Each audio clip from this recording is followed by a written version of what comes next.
Hey guys, well, it's been a little while since I made a video, so I figured I'd make another video.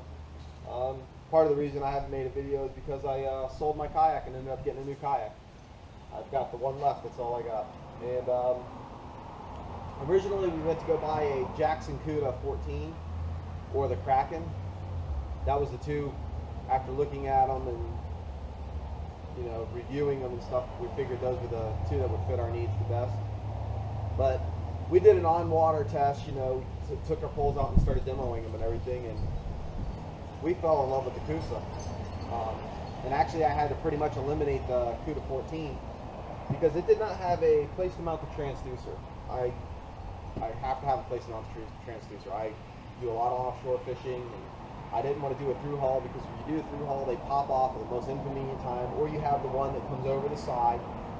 But when you're standing up fishing, poling around on the flats or something, you have a tendency to knock that thing, and I don't want to have to remove it every time I go fishing and switch fishing, switch it up when I'm going to the flats or put it on, so just pretty much eliminated that. And you had to use the scupper hole for the live well, and it's underneath the seat. And I like to use that for tray storage. If I'm going somewhere like the Everglades or maybe the East Coast or something like that where I don't know what's going on as much, I like to carry a lot of stuff with me so I'm prepared. I have what I need to accomplish what I need to accomplish. So I pretty much had to eliminate that one. Now the Krakken, the thing I really liked about the Krakken is it actually had a place for the bait well pump where you didn't have to use the check valve and all that stuff. On this one I have to use the check valve. I didn't put a primer ball on it because I'm just going to carry a cup with me and dump it in there. It seemed to work fine. So we ended up going with the Coosa HD. Totally different kayaks than what we originally thought we were going to purchase. So that's why I guess it's a really good thing that we did the in-water testing. Once I took this thing back to the flats, started standing up paddling, and I could see the snook and redfish and see the trout and stuff like that, I was totally sold. Being able to throw a cast net off of this thing was awesome. And the paddling speed on it was what really concerned me. So we went around to the opposite side. It was really windy. It was kind of windy like it is today. Nice strong southeast, southwest wind. We went over by the skyway. We paddled into those waves and stuff. And to be honest with you, the glide was a little bit better on the Krakken, but not enough to convince me to buy it. And as soon as we went around to the flats, it was hands down this was the better kayak. As much testing as we did and everything, there was something that really concerns me now that I had purchased this boat. Was when we go to the Everglades, you want to have an extra paddle with you. Could be a long way from the boat ramp, and this big hatch here, you cannot get a spare paddle. I mean, you just cannot get a paddle to go down in there, no matter what you do. It hits this piece and it bends in there. It's just, you're not going to get a paddle in there no matter what you do. I tried going backwards with it, and you just can't get a spare paddle in there. So that kind of sucks. So I'll have to have the paddle like laying up on the deck or in the tank well or something like that. But the other nice thing about this is the sea deck is really soft and comfortable on the feet. That's one of the better features of it. I really like that. And being able to put the live well up front, you have plenty of room for your feet, you're not crunched.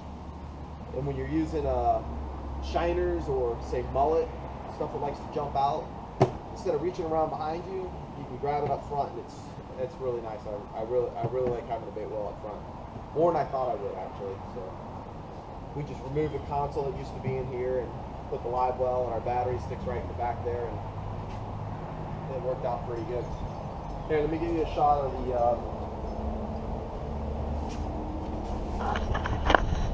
let me get you a shot of the Yak Attack gear tracks here. I kind of utilize these to make a holder for my stakeout pole. If you guys have watched my videos, you've seen me get dragged into the bushes quite a few times. So. But here's an overview of it. Here's what it looks like kind of close up. Really like the seat. It goes into 4 different positions, too high, too low. The Lowrance hook 4. there's my wife's setup. She's pretty much set up identical. We couldn't find a better way to set them up, and she couldn't find anything that she liked different. So the only thing that she did do is she made me reverse the rocket launcher so she had more room for a cooler, because she's usually the one that carries the cooler. So anyway, I had a chance to take these out and go fishing. Took them over to Fort DeSoto, same place we did the demo. I'll throw maybe some of the demo video in there. And about a week ago we went king fishing.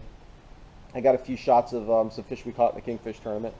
So I'll throw that in there too. Hope you guys enjoy the video. This is actually the rod from the rod rehab video. It's still going strong, even though it had that little spliced together fix on the handle. Really glad I took the time to redo this rod. Came out nice.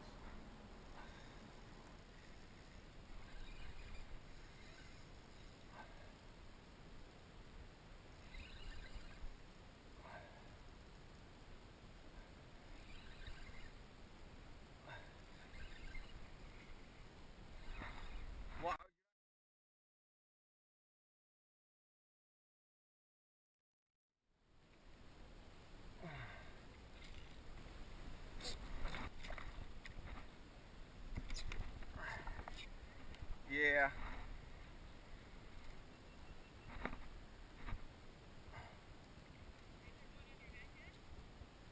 I don't know.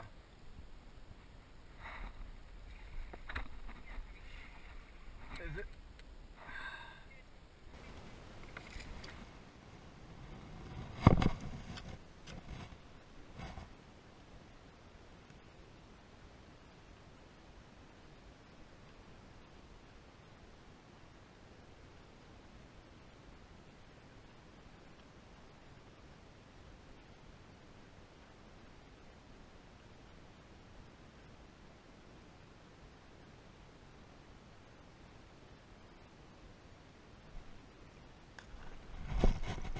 Woo! Nice top water action there. You seen that? Woo!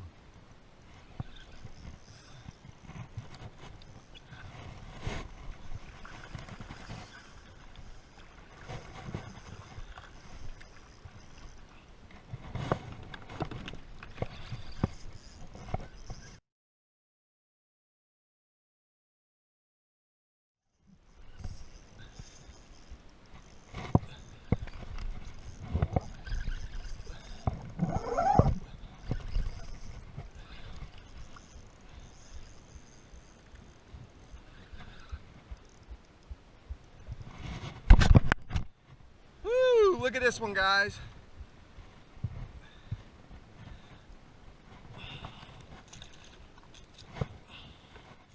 Popped it on a donkey donk.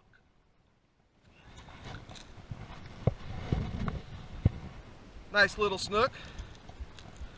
Well, while I unhook this snook, why don't you check out one of these fish we caught at the kingfish tournament. Just a little picture, a little snippet of it. Here we go. We got Blake holding up one of the tunas we caught at the kingfish tournament. It's a nice bycatch. We were trolling cigar minnows. We couldn't get any really decent sized blue runners or anything like that. I was hoping to pick up a smaller tuna or smaller, you know, bonita or something like that to troll for the kingfish, but it just didn't work out that way. We did what we could do. It's going to make a good dinner, though. Go ahead, just work him until he's close enough to try it out. Here's our Captain Mike. He's hooked up with a kingfish here. He's barely got him hooked. Of course, it's on a trout rod. I mean, he did a hell of a job fighting this fish. He's not hooked good, fellas. You got to be real careful. You got that soft skin.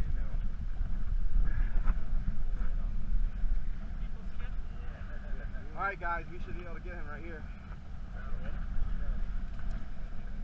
Got one last run in him. No,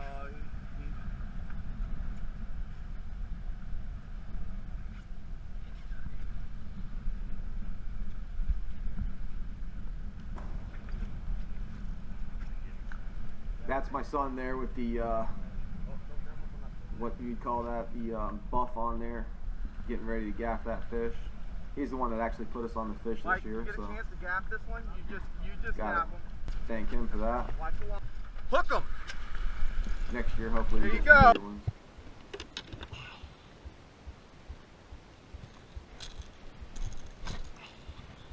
you go.